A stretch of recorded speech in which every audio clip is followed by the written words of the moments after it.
Welcome to episode 5, everyone. Thank you so much for listening so far. This is a new episode with a new guest, and this guest is actually all the way in one of the most beautiful areas in the world, Scotland. If you know me so well, you know I love that place. Today is different because it taps on a topic that, if you know me well, you'd know I am super interested in, and it's public speaking. And I kind of like got one of literally the pioneers in public speaking in that area of the world. And today I bring to you a guest that not only is a public speaking expert, who is actually a champion in public speaking in the UK and in Ireland. He is a presentation skills expert as well. And definitely, and actually, no, more importantly, he is an author, and he just put out his book out there. It's on Amazon. You can get it. It's one of the top public speaking books. It's called The 5 Pillars of Effective Public Speaking. Today I have with me Kyle Mortag. Thank you so much for taking the time to be here. Hi, Kyle. Hi, Hussein, and thank you for having me. I mean, this is the great thing about Zoom, isn't it? We can connect even though we are very far apart right now. So yeah, pleasure to be here. Really looking forward to our conversation. Let's get started. Likewise. One of the things I discovered along the way while doing my research about you, Kyle, is that I literally found as if I'm looking at a mirror, because you did psychology, right? Yeah, that's exactly what I did. And you're really into public speaking, and that's exactly what I'm into. You've written a book, and that's literally one of my dreams. And you speak and you coach, and that's your career now. And that's correct. Honestly, and when I saw that, I was like, this guy is really making it into this field that a lot of people say it's so hard to make it in that field. You know, a lot of people want to become public speakers, but they just say it or put it on their LinkedIn bio or whatever. But you're actually taking action. So thank you so much for doing that, because you inspire others to do so. So yeah, thank you.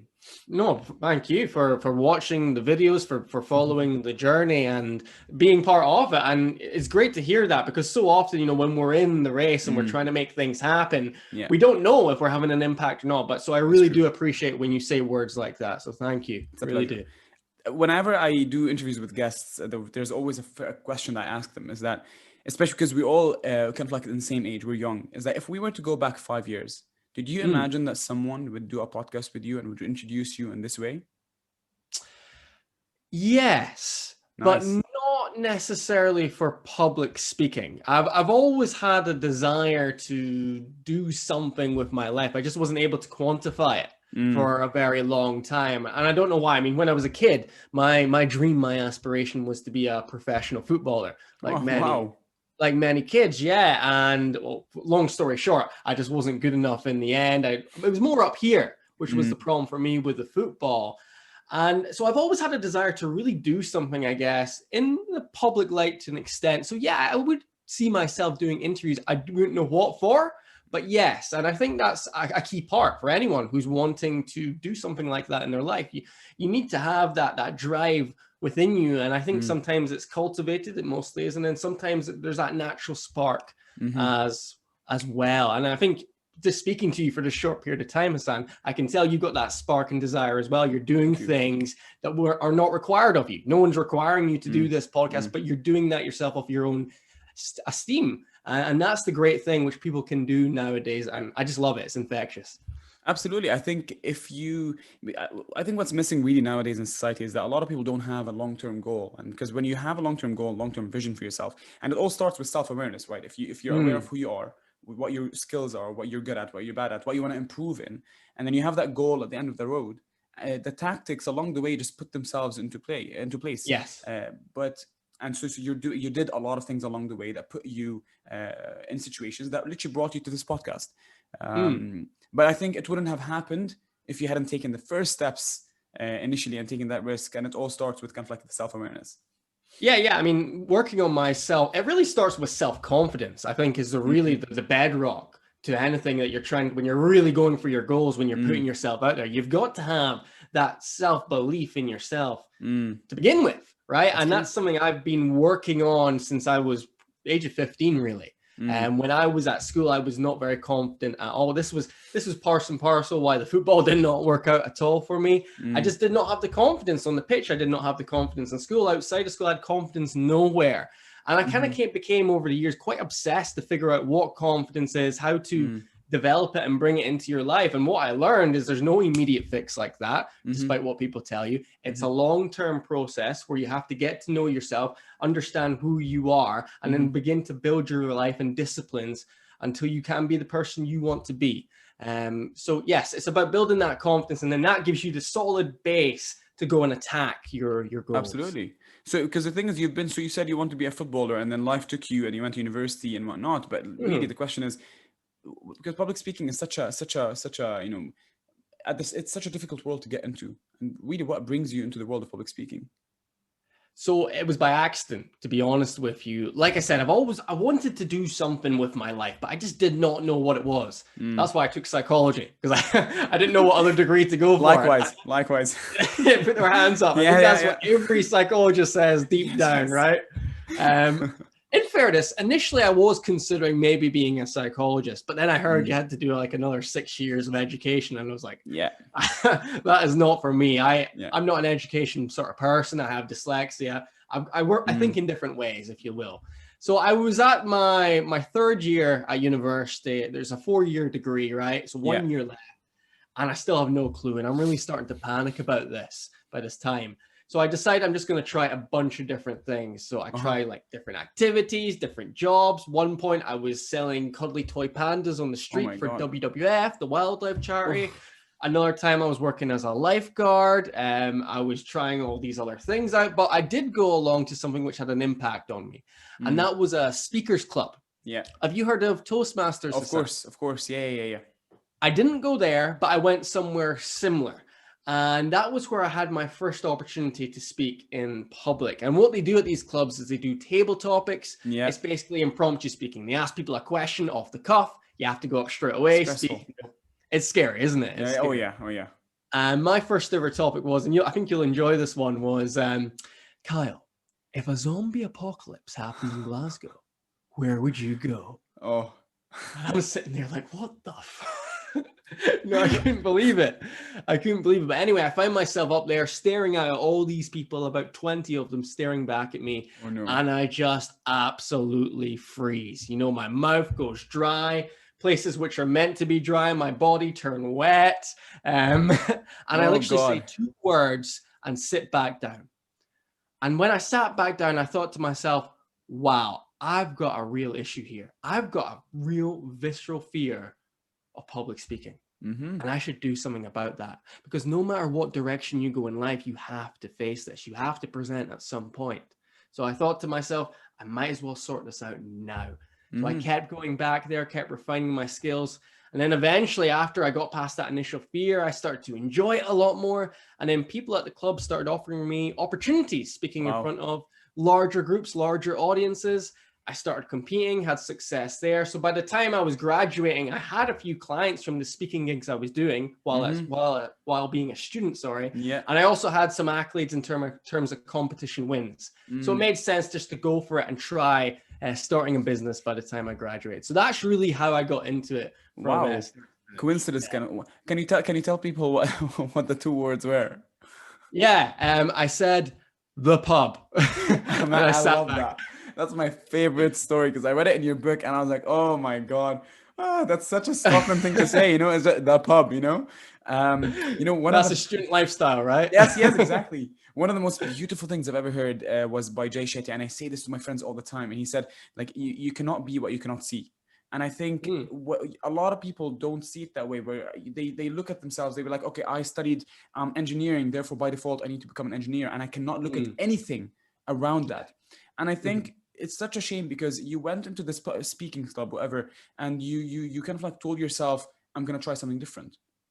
And you wouldn't have been here today had you not stood up there and told yourself, you know what, I just stood here, I went blue, I couldn't speak, I couldn't say a single sentence, something's wrong. And I think it starts with that kind of like first leap. And he said it starts with self-confidence, of course. But I think you've gone a long way, and it wouldn't have started had you not failed the first time.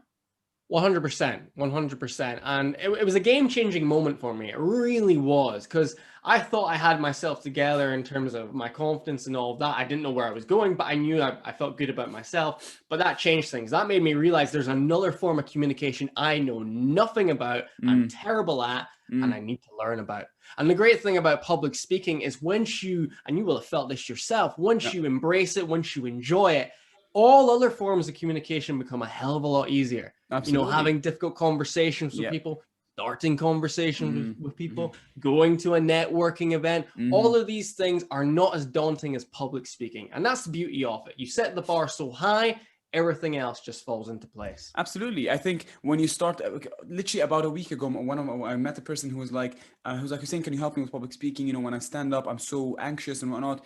And I was like, one of the things I believe, and I saw in my workshops, is that when you start in public speaking, it's more of how can we shift things from the conscious level to the subconscious level? Because when you start, you're trying to consciously control your speech, your body language, your tone of voice, what you want to say, how you feel, what the person in front of you is looking, whether they're looking at the phone or not, blah, blah, blah, blah, blah. And I think over time, when you start to do it more often, all of these things become subconscious. And the only thing left for you to focus on is, what do I have to say? So my body language moves, my tone of voice goes up and down. I slow down when something is important. I speed up when something is rushed, whatever. But all of these things become subconscious. It's like driving to work every day. Yeah. And that's the beauty of it. You know, one of the things you said in your book, and I wrote it down because the Jacob example.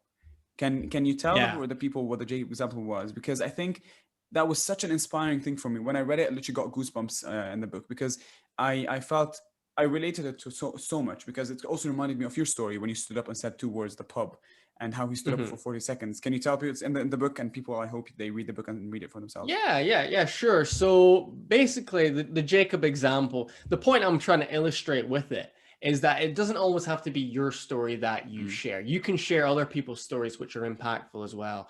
When I was at one of these speakers clubs, there was a guy called Jacob who came along to the club. It was his first time coming along. He seemed quite nervous, like most people do. You know, he was a bit fidgety, he was quiet. So when his name was called out for those table topics, the thing I had to do when I said the pub, I was a little bit concerned for him. And my concern heightened even further when he was up there and he wasn't saying anything. The topic he was asked was, what was the greatest moment in your life? It's a tough topic. And Jacob really did feel that pressure, because like 10 seconds went by, he was saying nothing. Oh my God. 20 seconds, still nothing. 30 seconds. Now, a second feels like a long time. Multiply that by 30. It feels like eternity that guy was up there and he wasn't saying anything. And I mean, bless him, he turned around and he said, I can't. And then he sat back down. And I really did feel for the guy, you know, afterwards, because I've been there myself. I know what it's like when all the eyes are on you and then you fail and you think, no, everyone's going to remember that forever. That's what goes on in your mind. And that's also why I was so impressed when a few months later, I came back to that club and I saw Jacob actually delivering a 7-minute speech entitled The Greatest Moment of My Life. And in that speech, it was like he was a completely different person. I think what he did in that time was he fully embraced public speaking. He saw himself that he needed to do something about it, because his skills in that speech were immense. His voice was on point. He was using his body language. He was telling great stories. And the main point and purpose of his speech was to demonstrate that 30 seconds where he was silent, where he was going through hell, was actually the greatest moment of his life, because that was the turning point of his life.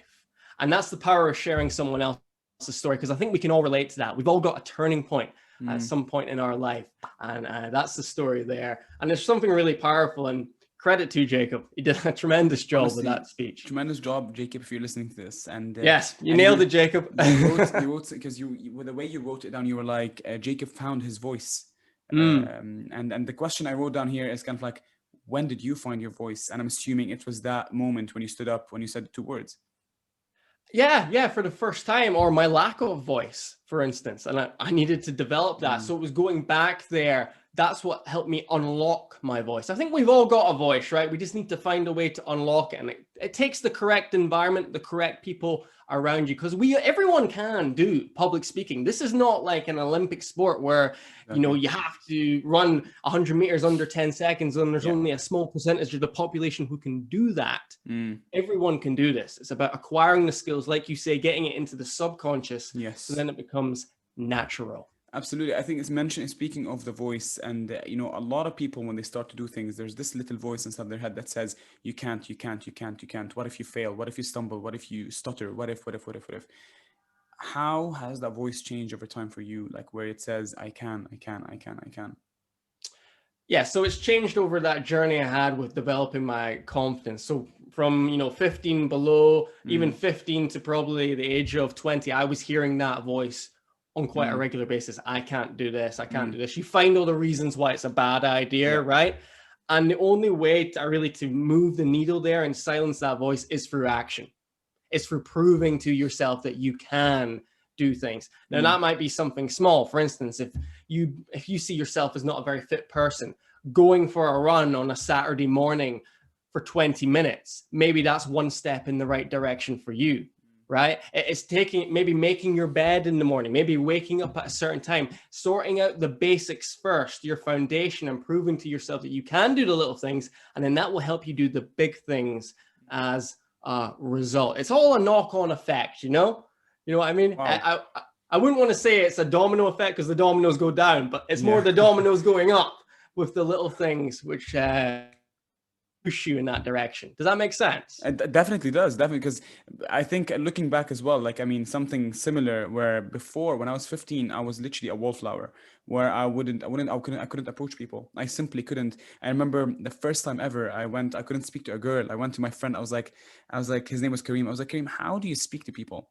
And he's like, Hussein, you start with a hi, and then you leave. And the next day you come and say, hi, how are you? And you come back again. And then you start with saying a short story. And that was literally the first time I was trying to learn of how do I approach people. Mhm. And I don't know what it is. And this is actually part of the next question. It's like something deep inside. It was just an internal drive to make change, where I knew I had a voice inside of me that said, saying you can't do this and you can't do that. But there's another voice that says, but you want to be that person, therefore you have Yeah. to do certain things.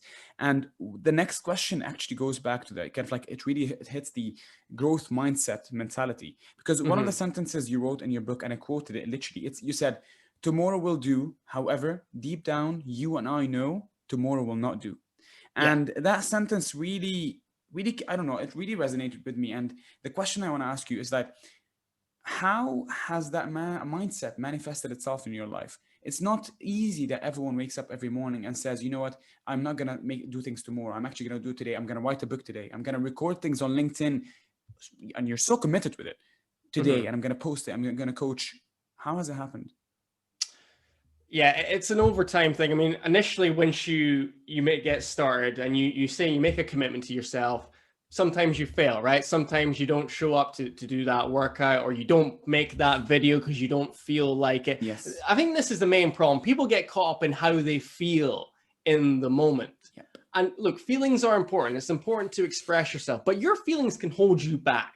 Definitely. And you've got to find a way to get past that Mm, and and hone more in on your drive, right? mm, On your desire and your internal thing, which you won't always feel in the moment, but has to be there. That has to be your bedrock. So mm, it's about making a commitment which you can stick to the best of your ability. And like I said before, it's starting off with the small things, okay? mm, So mm, when you're waking up, how much you're exercising, eating well. These things, they set a good foundation. And then you can do some other more scary things. Maybe speaking in public once a week, putting mm, out one video once a week. I would start off with a small commitment, about a commitment you write into your diary, right? Because mm-hmm. it's all fine and dandy saying, I'm going to put a video out once a week. But when are you going to do that? Are Exactly. you going to do that when you're tired on a Sunday morning? Are you going to do that after work? Like, when's going Mm, to be the time? You have to put it in concrete, in stone, when it's mm, going to be, and then try to stay committed to that. So to answer your question, it's about the small steps, first of all, and really, really making a commitment, like live or die by this commitment. That's how I look at it. And wow. at the end of the day, this is very finite, right? Anything could happen tomorrow. You could get hit by a bus. Perhaps Yeah. you wake up and then you've got a life-threatening disease. Maybe you catch COVID and you're in a Yeah. hospital bed. Yeah. Is it really worthwhile waiting till tomorrow? And that's something I keep in the back of my mind as well, because I know there is only a certain amount of time I have here on this earth. You don't want to look back and think, oh, I could have done all of that if I just done it, right? We don't Wow. want to have regrets like that. So that's another thing which I also look to. Oh my God. Because the other day I was listening to a podcast, and I think Tom Bellew, and he said something around the lines that the difference between a professional and an amateur is that a professional works per schedule, and the Yeah. amateur works when he's motivated. And I Yeah. think if this is something I fall into, where I thought that I only need to work and record and do things when I feel motivated, until Yeah. I realized that motivation equals emotions, and so often we don't feel great. So No. often we really don't. So I don't. Sometimes I wake up every morning and I'm like, you know what? I'll just record it next week. I'll just do it next month. And I took that decision once, and this podcast stopped for 2-3 months. And 3 months later, I looked at my life. I was like, I told myself I'm going to record it next week. Now it's 3 months later.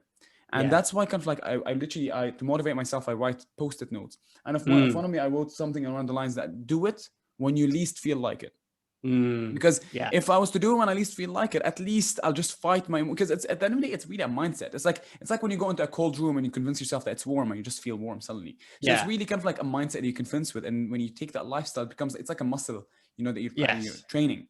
Uh-huh. And the interesting thing is it will influence you either direction you go. So you mentioned there, you said like one day I won't record because I don't feel Yeah. like it. And that ended up being 3 months. Yes. So that act of not doing it became a habit. Absolutely. Likewise, the act of doing it when you don't feel like it becomes a habit too. that. It becomes like breathing. You don't even think about it. You just do it. Exactly. Aha, inspirational. Honestly, so well said, man. Honestly, so well said. I love that. One of the things when people ask me, they're like, Hussein, so how do you wake up and record? How did you come up with a podcast idea? Blah blah blah. And I always say that it all goes back to one person, which is my father. I say he's a school dropout where he inspired me along my life, and he's someone taught by life, and he keeps giving me these lessons every single day. So that's my answer. Now the question is this. To you, ask Kyle, what or who or what factors inspired you or made you the person you are today? I think a big one is my mother, much like you, family, Nice. related. She really has an attitude, a really positive attitude in terms of she wouldn't let me use the word can't when I was growing up, for instance. Okay. She said that's not a word. Okay. So that was a really good person to have around me. And she still is. She still helps me a lot because she was probably the first person to believe in me, if I'm being completely honest with you. Nice. So she's had a massive influence on my life, and I can't thank her enough. I never will be able to. Nice. Other people are being outside of my immediate circle, outside of people I've even met. Les Brown, I speak about him in the book as well. His words when I was growing up and I didn't feel very good about myself, they pierced my soul. Things like someone else's opinion of you does not have to become your reality. Phrases like that of his were it was just mind-changing for me. So he was a great influence on me. Lately, David Goggins. Have you heard of David Goggins? Actually, no. Okay, he's an incredible human being. He's an ex-Navy SEAL. He runs ultra marathons. Nice. He was once the world record for pull-ups. He's just got an incredible mindset for dealing with obstacles, for dealing with adversity, for dealing with suffering and turning that into a positive. And if you haven't read his book, Can't Hurt Me, you need to do that. I'll write it down right now. Can't Hurt Me is something else. And I think what's important is to look at people, and we tend to avoid this. Look at people who make you feel uncomfortable, who make you feel like you're not doing anything. Wow. And when I look at David Goggins, that's how I feel. And that does inspire me. I mean, for instance, I've started running ultra marathons because of him. And you might find you do the same, Hassan. That could happen. Wow. I'll warn you. That's a disclaimer from reading that book. Just going, yeah, nice. That's something I found out recently, and it's so interesting because you're surrounding yourself with people that are bigger than yourself. And I truly believe that's so important. And I never believed in that way up until one moment, because I was running this workshop and I didn't have a podcast back. I was running this workshop and I felt in my head, it was the best workshop ever. I was like, oh my God, motivational, blah, blah, blah. And then I went to one event, something similar to my workshop, where it was kind of like storytelling and whatnot. And I met this guy and I was like, hey, how are you? Blah, blah, blah. And he started telling me about his own events. And he was running events in London, in Dubai, in Kuwait, I think in a fourth country. And he's doing this and doing that. And at that moment, I looked at myself in the mirror and I was like, I thought I was doing something extremely phenomenal. Someone out there is doing something similar in a way bigger scale. So I have a long way to go. And it's so important for us not to fall in our own circle of ego, oh, we're doing the best we can, blah, blah. Yeah. There's actually always something extra you can do. I think it's very important not to be too impressed with yourself. Well Right. said. Not to be thinking about all of your accolades, accomplishments, whatever you've done in the past, because the past is the past, right? Yeah.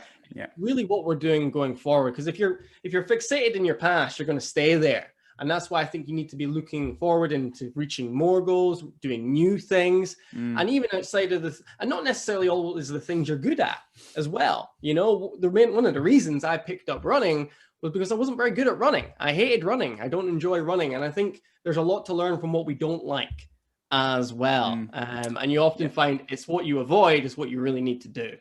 Yes, yes, 100%. I think, I mean, we're not born to hate running. I think it's just our body telling us, you know, you've never done this before, so Yeah. avoid it. You know, it's out of your comfort zone. Just avoid it. And I keep saying that whatever is outside your comfort zone, it's your body telling you that, you know what, this is something I have never experienced before.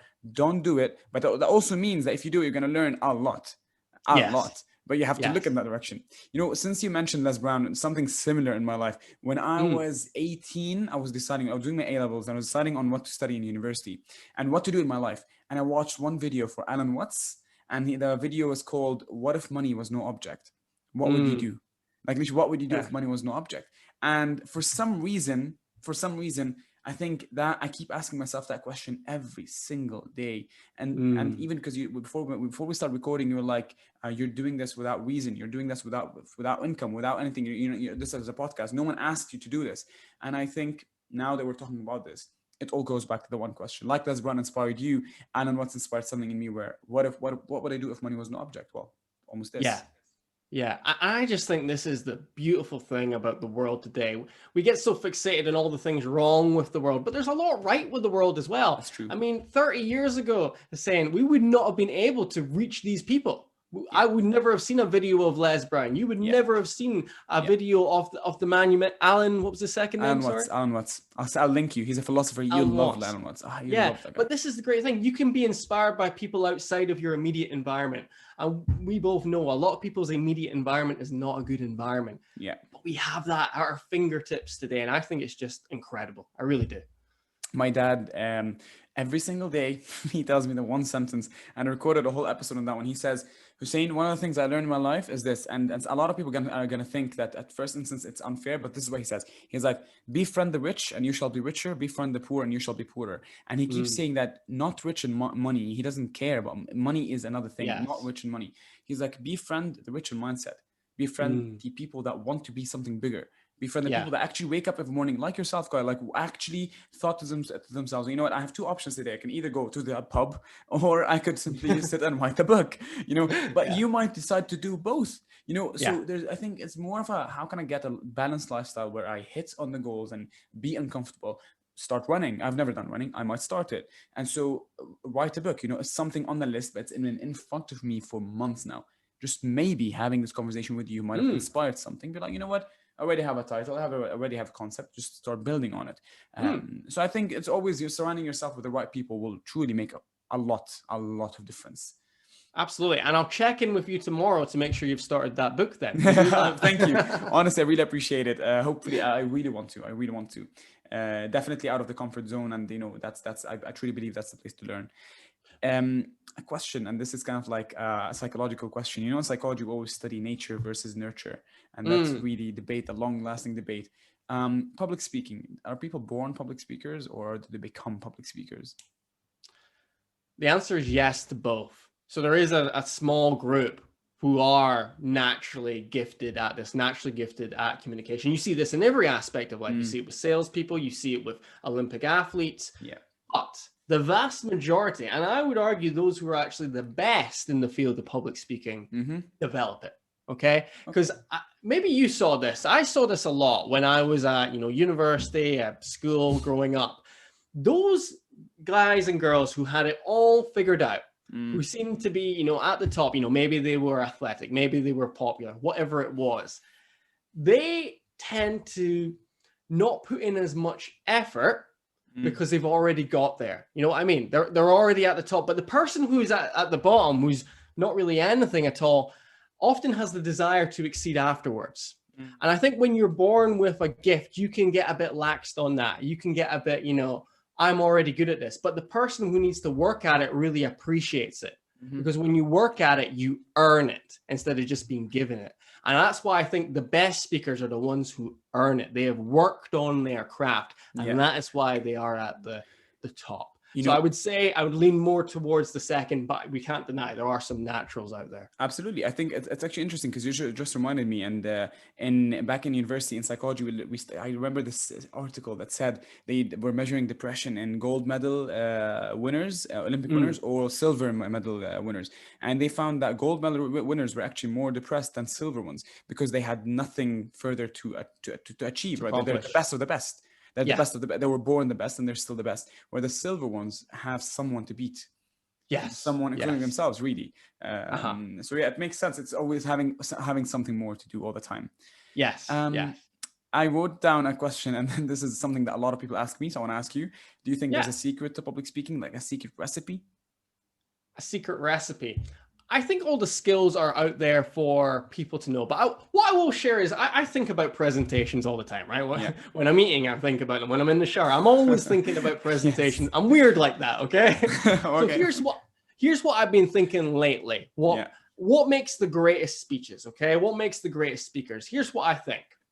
I think the greatest speakers do three things incredibly well. I think they entertain their audience. I think they educate their audience, and I think they inspire their audience. Now, you'll have a good speech if you do one of those things. You'll have a great speech if you do two, but you will have a world-changing speech, an incredible speech, an impeccable speech if you do all three. And that's the trick. Can you do all three? Can you entertain, educate, and inspire to a high level in one speech? That's tough. So I think that's the secret, if you will. That's the ingredients, that's the recipe. How do we get there? Well, that's all the other skills in between, okay? That's how you use your voice, your body language, the 5 pillars in the book that will help you get there. But it's also other aspects. We can learn a lot from comedy, for instance. We can learn a lot from persuasive speaking. We can learn a lot from debating. There's so many different facets. You need to, it's like martial arts, right? If you go into a martial arts contest and you just know boxing, that's not going to be really good when you're fighting against a wrestler or a jiu-jitsu player. You need to respect the whole game, and speaking is a martial art in itself. And it's very tough what you said, because to educate, entertain, and inspire all at once and in a 7, 10, 15-minute speech, and above all, where you can there's no one size does not fit all, because the audience in front of you might have to adapt to them. What if you're shocked with? I mean, they're an older kind of like crowd that don't find your humor actually humorous. And how to educate, inspire, and entertain in their level, doing all of that on stage. There's a lot to think about, and the audience are the most important people in the room, right? Everything's got to be tailored around them. You got to think what they're going to enjoy, what they're going to be entertained by, what they need to know, what they need to be educated on, and how will you inspire them? Because people are inspired by different things, right? I mean, what a message which resonates with one person might not resonate with another. So you need to think very carefully. And I think this comes down to planning, right? Planning for your presentation. And it's something so many people neglect, unfortunately. But I think really the riches are in the planning. You know, something I used to always say is that public speaking, in my opinion, doesn't always have to be 1 to 1,000. Sometimes it can be 1 to 1. Like, it's just a conversation. I think it's a practice of public speaking. And one of the things that people oversee in public speaking is that one of the most important skills in public speaking is listening. Where if I was to have a conversation with you, Carl, for example, I'm listening to you. I actually want to actively listen to you to understand who you are, what you like, how you want to be approached, and so I can adapt to you. And I think listening is such an important aspect of public speaking, ironically. Absolutely. I mean, it's a two-way conversation, right? If we're doing public speaking correctly, we want to interact with our audience, interacting, maybe asking them questions, getting them to do some form of activities. And that can be done online as well. A lot of people think they can't. It certainly can. We want to create this two-way dialogue, and you're absolutely correct. We need to hear our audience, their point of view. And what I've found with working with many different audiences, that often the best ideas come from them. Like I set the scene, but they come up with the ideas for themselves, for their business, for their situation, to help their peers. And it would just be such a shame. I would be remiss if I didn't give them the opportunity to express that. And I think that's what interacting and listening, like you say, does. Literally personalizing your talk to every single person in the crowd. Mm-hmm, And mm-hmm. that's a skill to get over time. Yes, yes, I absolutely. want to shift the conversation to the book itself. Yeah. Because I was telling Kyle before this that literally yesterday night I went to a cafe and read the book back to back. And if you literally, that's what I do every time when I read a book. I get bored after 10 minutes. I read that book in an hour and it was very entertaining. And I want to know more about the story of the book. Yeah. How did you wake up one morning and be like, I'm going to write a book? Sure. So I started my business in July 2018, and I did my first workshop called The 5 Pillars of Effective Public Oh, Speaking okay. in November 2018. Mm. So when I was getting into business, I really wanted to kind of come up with a framework which people could work from and develop their skills in public speaking. So I sat down with myself and I thought, what are the 5 key skills that make great speeches, on a foundation level, the 5 key skills which keep people engaged, make them think about what you've said, and of course get them to take action, because that's the purpose of any presentation. We want people to act on our words. And when I really thought about it for a long time, 5 skills popped up, body language, voice, structure, clarity, and impact. I think you need all 5 in a presentation to be successful. And think of this like a secondary layer to those top 3, right? You're entertain, you're educate, and you're inspire, right? These are things which will help you get to that elite level up there. Okay. So that's where the concept was born, thinking about the 5 skills and then creating workshops. And then through delivering about, I think I did about 20 workshops on the 5 pillars of effective public speaking. I refined it. I saw things people were resonating with, some things which they were not resonating with, and then developed it from there. And I made the commitment, we spoke about commitment earlier on, that this year I was going to write a book. So January 1st, I put my pen on the paper and started writing away. And then by May, I had the first draft, and it was about refining it, recording it, and then finally releasing it in September. And what I love most is that you actually kept yourself engaged with people on LinkedIn, where you gave them a promise that I'm going to post my kind of like my progress, and that is such a smart way to keep yourself going. Because you're like, before you sleep, you're like, I need to write something to show the people that I have progress. Otherwise, it's like more about avoiding embarrassment. I don't want to embarrass myself. I want to keep going, right? I promised people I'm going to give them a book, and you have a big number of following in your crowd, and it benefits your career. So you kept going.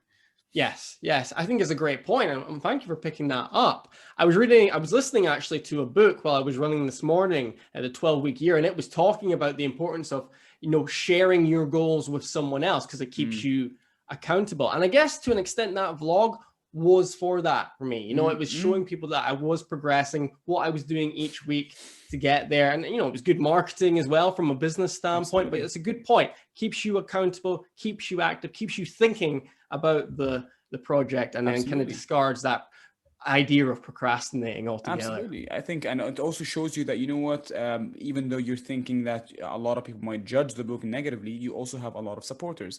Those are the people liking your posts, sharing your posts, commenting on your posts. There's one concept I also really love, and I kind of like, I don't know if you agree with this, but sometimes I truly believe that if you want to do something new and something challenging, I truly believe that if you go halfway, the other half has to follow. So if you go halfway and promise yourself that I'm going to write a book and post a video about it, then the other half basically means if you don't do it, you're going to embarrass yourself. So you better go on and do it. And so for me, for example, when I was running my workshops, people were telling me that you don't have the experience for it. You didn't study public speaking. And I was like, well, we don't care. I'm going to learn along the way. And, what I did, honestly, I swear to God, this is exactly what I did. I created the design of the post, and I went on Instagram, wrote the caption. I was like, do I post or not? And I was like, you know what?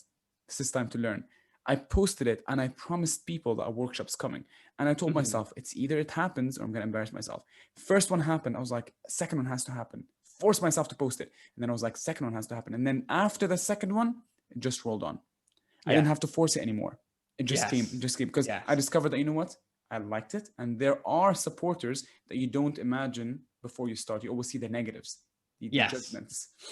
Yes, absolutely. And I think what happened there from what you said, Hussein, is you built up momentum, right? You Yes. started with that small step, that Yes. small commitment. It's like we spoke about before. Then you did the first workshop, you enjoyed it, then you did another one, and then before you know it, it's just like you're breathing, right? You're not even Exactly. thinking about them. Exactly. It's just happening. And it's something I had to face as well. You know, when I was creating my first videos, that the idea of posting videos and all the people from school seeing, or you know, Oh, all of my business associates seeing, it felt scary. But the reality of the situation is, most of these people, they'll watch it, but they're not really going to say anything to you. true. And even if they do say something to you, well, it's just their opinion, right? And it goes back to what Les Brown says. Someone Yes. else's opinion of you does not have to be your Absolutely. reality. And one thing I make sure I'm very strict with myself is I do not pay attention to, well, let me rephrase. I do not value the amount of likes, comments, or whatever a post gets, Okay. because you're going to put posts out there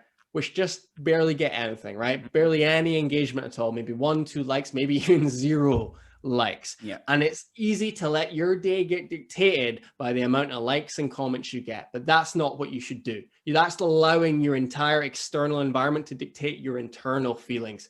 And you do not want to do that. That is a slippery slope. So I just ensure that I post, I don't even, I pay it no mind. I don't get too high if I get a lot of comments. I do not get too low if I barely get any. It's very stoical, if you like, and with my Wow. approach to Wow. this. And I think that's important for people to think about, because I work with a lot of people who are now posting, creating videos, and they get hooked on. I guess it's the endorphins. It's like a drug. Where there's many Yes. shows indicating how social media works now, but you cannot get drawn into that. You have to stay level-headed, no matter how your post does. Absolutely, absolutely. And I think it's very easy for 99% of people are not doing what you're doing. And they wish they could be doing what you're doing, but all they can do is really judge you for it. And it's really, I think, the other day I had a podcast with a friend, and I was telling him that, how do you deal with criticism? He's like, a lot of people hate criticism. He's like, I love criticism. He's like, these are the people that actually show me that I'm doing something right, because they want to be doing what I'm doing. They just can judge me about it. And number two, they can really show me where the loopholes are. Yes. Supporters sometimes sugarcoat things, and they're not gonna make you see it clearly. Because like, Yeah. I really love the critics. I mean, as long as, of course, constructive criticism. If it's not, when really it can, it can go away. I'm gonna just let it pass by, and I don't really care. But constructive ones, they're lovely. I don't want people to sugarcoat whether my workshops are nice or not. Absolutely. And I think that's something you should constantly seek out in your life in general, Yes. regardless of your posting, just your speaking, your career, whatever it is. You need to have someone in your life who gives it to you, raw, and tells you exactly how it is from their perspective. And the worst thing in evaluations is to get whitewashes, because that does not serve you. I would rather get more constructive, more negative criticism, for instance, because it makes me think a little bit more about what I'm doing and what I can change, because we need to constantly change to evolve and get better. If we stay the same, well, then we're staying in the past. We're staying stagnant. We're not growing, right? That's very true. I think also my friend told me the other day, he was like, I'd rather be criticized for something rather than being criticized for something that doesn't exist. Because I'm not going to be criticized at all. At least it exists. And the thing is, you don't always have to take that criticism on board, right? Some criticism is false, is wrong. Okay, everybody's not correct with their opinion, but at least by it being there, well, you can evaluate it yourself and decide if you want to take that in or if you don't. But at least it's there for consideration, instead of everyone just telling you how great you are. That's very true. That's as long as you focus and know exactly what gives you fulfillment, and I think that's the key word, not happiness. Screw happiness. And happiness happiness is very short term. If you can find what really, really gives you that fulfilled feeling, then honestly, I think you can literally fight the world. I think if the whole world criticizes you, your purpose. Like, you know that this is what you want to do. You wake up every day knowing that you want to go for a run, for example, and no one can tell you anything about it. And one of the questions is just simply like, what really is coming next? I mean, you've written the book and you're doing these things. What's next for you? So I'm doing a few different things with my business. I'm going to bring in a membership model next year in my business. So I'll be doing like monthly webinars, and people can sign up, come along to those webinars. And there'll also be an opportunity each month to have like a practice session. So for instance, in December, actually, I'm doing a pilot. So everybody's going to come along, and I'm doing a webinar on how to deliver a 60-second pitch. Wow. And then a week later, people will have an opportunity to deliver their new 60-second pitch and get some feedback. So that's something I've got from a business perspective. A key goal, which is of mine and will always be of mine until it's fulfilled, is to become the world champion of public speaking. So the next world championship finals are in August next year. So I'll be working towards that. So those are some of the things on the horizon for me right now. Wow. When I wrote that question down, it's like the first ever time I ask this question. When will Kyle look into the mirror and tell himself, I've reached my goal?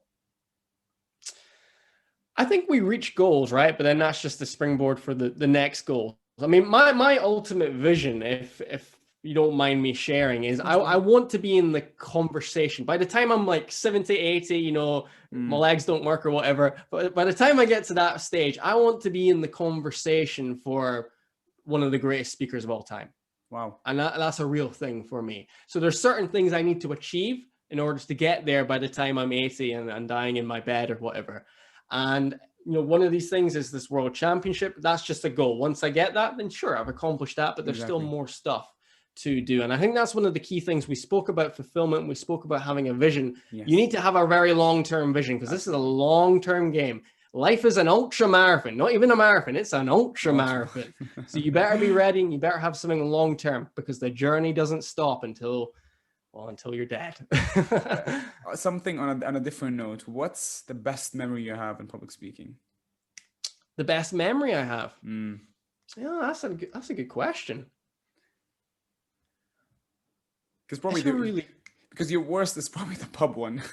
The worst is probably the pub one. So I'm not going to ask that one. But really, what has been the best? Because what has been probably one of the best speeches you've ever given? And something that really comes to mind. And why was it unique? I'm not going to go for the best speech I was ever given, but I will go for a moment where I thought, yeah, I could do this as a career.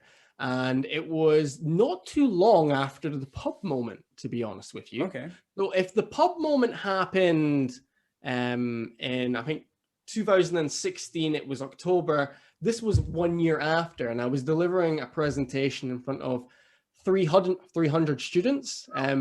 It was actually at Strathclyde, right? So it was with my peers as well. So it was very daunting and so forth. It was the largest crowd I'd ever spoken in front of. Only been speaking in front of 20 people. Now 300 faces looking at me. Wow. It was an hour-long presentation on public speaking. And I prepared so much for it, Hussein. Like literally every word I was dreaming about, you know, which is the wrong way to do it, but that's what I was doing back then. Yeah. But I delivered that presentation. I put out feedback forms to all the attendees. And I got some really good feedback. And that was sort of confirmation for me that I was on the right path. And I was really proud of myself, because that was a scary, daunting thing. And it really did help me refine what I wanted to do. And from that point on, I thought, yeah, I want to do more of this. I want to see how far I can take this. Wow. Let's give it a crack. So I think that is probably one of my favorite moments. Definitely. I mean, 300 faces, 300 eyes is truly intimidating. I know something you mentioned, and I want to really stress on that one, because you said it's not good to kind of like really know your speech by heart. And I think I've done that before, and it was the worst thing I've ever done, because it makes you sound so robotic. You know, literally you've memorized it. Because I had that chance before where I was literally practicing my speech in the shower. And, you know, I was like, okay, I know it by heart now. And I went up there and I felt like a robot speaking. There's no emotions. I wasn't feeling it, right? Because I've literally practiced it 300,000 times. I wanna come to a conclusion by just simply asking you 3 questions, really. If there's one advice you can give people about public speaking, what would it be? Start. That would be the one word I would give. You have to. I mean, it's great reading the books. I'd love you to read my book, but what you really need to do alongside reading the book, of course, is actually do it. You need to get up there and speak. And right now we don't have a lot of opportunities, but there is opportunities, because you can speak online, and speaking online is its own skill set and will be very prevalent in the future. So find an opportunity where you can practice. You need the exposure to get better at this, right? This is a contact sport, if you will. You need to be part of the game to develop and grow in the game. And you can't sit on the sidelines for this one, I'm afraid. So start would be my answer. One of the best things I've ever heard, you know that, honestly, because not many people say that, because that's one answer. It's just simply the best advice is literally just start. Just stop thinking. Start. 2 questions, and I always end with this. What's the best advice you've ever gotten?